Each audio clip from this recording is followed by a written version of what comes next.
किरणच्या शाळेत पालक मीटिंग असते. बाबांनी त्यांच्या शाळेत यावं यासाठी तो त्यांच्या बाबांची वाट पाहत असतो. पण आई बोलते, बाबांना नाही जमलं तर मी येईन उद्या तुझ्यासोबत शाळेत पालक मीटिंगसाठी. हे ऐकून किरण काहीच बोलत नाही. कारण आईने शाळेत पालक मीटिंगसाठी यावं अशी इच्छा किरणची नसते. आईची त्याला लाज वाटत असते. कारण किरण यावर्षी 10वीत गेलेला होता. त्याच्या घरी आई बाबा व त्याची मोठी बहीण नम्रता राहत असतात. किरणची शाळेत पालक मीटिंग असल्यामुळे बाबांनी उद्या त्याच्या शाळेत यावं यासाठी तो रात्री बाबांची वाट पाहत होता. आई त्याच्या जवळ येते आणि विचारते की तू अजून येथे का बसला आहेस? अभ्यास नाही का तुला? तर किरण बोलतो, उद्या शाळेत मीटिंग आहे तर बाबांनी उद्या यावं यासाठी मी त्यांची वाट पाहत आहे. त्यावर आई म्हणते, बाबांना नाही जमलं तर मी येईन उद्या तुझ्यासोबत शाळेत. हे ऐकून किरणचा चेहरा उतरतो. तो काहीच बोलत नाही. आई पण स्वयंपाकघरात काम करण्यासाठी जाते. थोड्या वेळाने किरणच्या बाबांच्या गाडीचा आवाज येतो. किरण धावतच गेटजवळ जातो.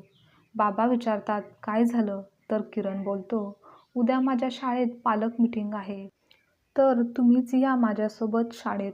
त्यावर बाबा म्हणतात, आई येणार आहे ना तुझ्या शाळेत, मग काय झालं? त्यावर किरण बोलतो, नको आई नको. आई तर घरीच असते ना गृहिणी म्हणून. मग मी माझ्या फ्रेंड्सना काय सांगणार की माझी आई काहीच करत नाही आणि माझ्या फ्रेंड्सच्या आई नोकरी करतात, व्यवसाय करतात. पण मी काय सांगणार आईविषयी? हे चुकीचे मत ऐकून बाबा थोडे अस्वस्थ होतात. किरणला बोलतात, हे तू काय आईविषयी बोलत आहेस? त्यावर किरण लगेच टाळाटाळ करत विषय बदलतो व घरामध्ये निघून जातो. बाबा आतमध्ये येतात. आई त्यांना पाणी देते. बाबा विचारात हरवून जातात. आपल्या मुलाचे मत ऐकून गोंधळून जातात. त्यांचे हे असे गप्प राहणे व किरणने शाळेत मीटिंगसाठी बाबांनीच यावे असा हट्ट करणे, हे सर्व काय चालू आहे याची कल्पना आईला नसते. आई बाबांना विचारते, काय झालं आहे? कसला विचार करताय? त्यावर बाबा काहीच नाही बोलत. आपल्या मुलाच्या मनात आईविषयी हे मत तिला समजले तर तिला अजूनच वाईट वाटेल, म्हणून बाबा गप्पच राहतात. संध्याकाळचे जेवण होते. आई स्वयंपाकघरात आवरण्यासाठी जाते. तेव्हा किरण, बाबा व त्यांची मोठी मुलगी शतपावले करण्यासाठी बाहेर फिरायला जातात. तेव्हा बाबा मुद्दामच विषय काढून किरणला सांगू लागतात की तुझ्या आईला कमी समजण्याची तू चूक करू नकोस किंवा ती एक गृहिणी आहे म्हणून सुद्धा तिला कमी लेखू नकोस. कारण ती एक हुशार विद्यार्थिनी होती. ती सुद्धा एका कंपनीत कामाला होती. पण लग्न झालं व त्यानंतर तुम्ही झालात आणि मग तिला काम सोडावं लागलं. कारण तिने स्वतःच्या पेक्षाही जास्त तुमचा विचार केला. पाळणा घरात तुम्हाला ठेवलं नाही तर तिने तिची नोकरी सोडली. त्यानंतर ते आत्तापर्यंत फक्त ती आपल्या सर्वांसाठी झटत असते. तुम्ही दोघे शाळेत व मी कामावर वेळेवर पोहोचतो कारण ती सर्वांचे सर्व काही वेळेवर करत असते. आपल्या सर्वांची काळजी घेते. त्यातूनही वेळ मिळेल तसे स्वतःचे छंदही जोपासते. तेही आपल्या कोणाचीही गैरसोय न होता. किरणची बहीण बोलते, हो हे अगदी खरं आहे. लहानपणापासून मी पाहत आले आहे. आई किती काय करत असते सर्वांसाठी आणि मलाही माझ्या अभ्यासात मदत करते. तिने दिलेले सल्ले नेहमीच उपयोगी येतात. मला तर माझ्या आईचे खूपच कौतुक वाटते.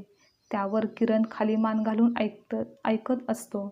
बाबा म्हणतात, ती जेव्हापासून माझ्या आयुष्यात आली तेव्हापासून ते आत्तापर्यंत तिने नेहमीच मला सांभाळून घेतलेलं आहे.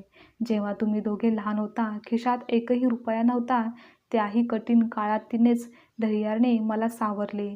त्या परिस्थितीचा सामना करण्याचे बळ मला आजही तिच्याकडूनच मिळाले. आज मी जे काय आहे, आता सुखात आहे ते फक्त तिच्यामुळेच शक्य झाले आहे. जीवनाच्या संघर्षाच्या काळात जेव्हा सर्वांनी साथ सोडली होती, तेव्हा तिनेच मला गंभीरपणे साथ दिली होती. ती फक्त गृहिणी नाही, तर माझ्या जीवनाचा अविभाज्य भाग आहे. माझी सहचारिणी आहे. ती खूप मनाने मजबूत देखील आहे. न डगमगता संकटाचा सामना करण्याचे सामर्थ्य फक्त त्या गृहिणीमध्येच आहे. हे कधीच तू विसरून जाऊ नकोस. हे सांगताना बाबांना खूप गहिवरून आलं होतं. बाबांचे हे बोलणे ऐकून किरणला आता अपराधी वाटत होतं. तो बाबांना पटकन सॉरी म्हणतो. मला माफ करा. मी माझ्या फ्रेंड्सच्या नादात भावनेच्या भरात आईविषयी काहीही बोलून गेलो. पण आता यापुढे माझ्या शाळेतील प्रत्येक मीटिंगला आईच माझ्यासोबत येत जाईल. आजची कथा तुम्हाला आवडल्यास लाईक, शेअर, कमेंट करा आणि चॅनलवर नवीन असाल तर चॅनलला सबस्क्राईबसुद्धा नक्की करा.